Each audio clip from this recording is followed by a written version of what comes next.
હવે 2.2 બે બાળકો એ અને બી તેમની શાળા ઓ થી આ ઓ શાળા છે અહીંયા અનુક્રમે તેમના ઘેર પી અને ક્યુ પરત ફરી રહ્યા છે. આ પી અને ક્યુ તેમના ઘરના સ્થાન બતાવ્યા છે અક્ષ ઉપર, જેનો સ્થાન વિરુદ્ધ સમય x વિરુદ્ધ t નો આલેખ આકૃતિમાં દર્શાવેલ છે.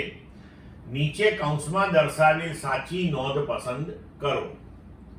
એ બી અથવા એ કે એ અથવા બી કરતા શાળાની નજીક રહે છે. બી બી કરતા એ કે એ કરતા બી શાળાએથી વહેલી શરૂઆત કરે છે.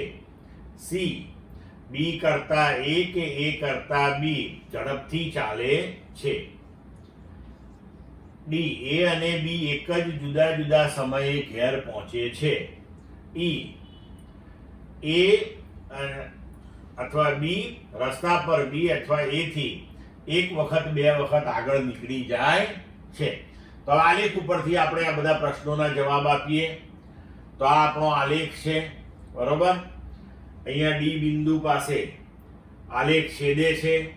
હવે જુઓ કે આપણને કહ્યું છે પહેલો પ્રશ્ન કે બી એ કરતા અથવા તો એ બી કરતા શાળાની નજીક રહે છે. તો આની અંદર શું થશે? તો હવે અહીંયા તમે જુઓ કે આ શાળા છે ઓ થી પી નું અંતર એ ઓ થી ક્યુ કરતા ઓછું છે. એનો મતલબ એ થયો કે બી કરતા એ સ્કૂલની વધુ નજીક રહે છે. હવે બીજો પ્રશ્ન લઈએ કે બી કરતા એ કે એ કરતા બી શાળાએથી વહેલી શરૂઆત કરે છે.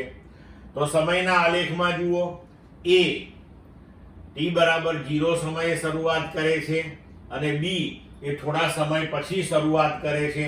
એનો મતલબ એ થયો કે એ સ્કૂલેથી બી કરતા વહેલો નીકળ્યો છે. હવે ત્રીજો પ્રશ્ન જોઈએ આપણે.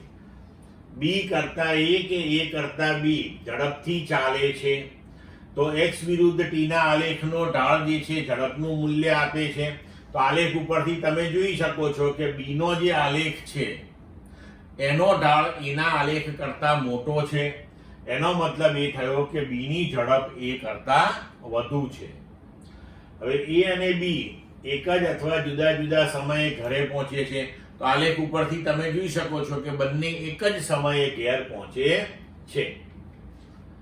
પછી એ અને બી રસ્તા પર બી અને એ થી એક વખત બે વખત આગળ નીકળી જાય છે. તો તમે જોઈ શકો છો આલેખ ઉપરથી કે બી ની ઝડપ વધારે છે એટલે બી એ ને એક વખત ઓવરટેક કરે છે, કારણ કે તમારો આલેખ જે છે એ એક જ વખત ક્રોસ થાય છે એકબીજાને.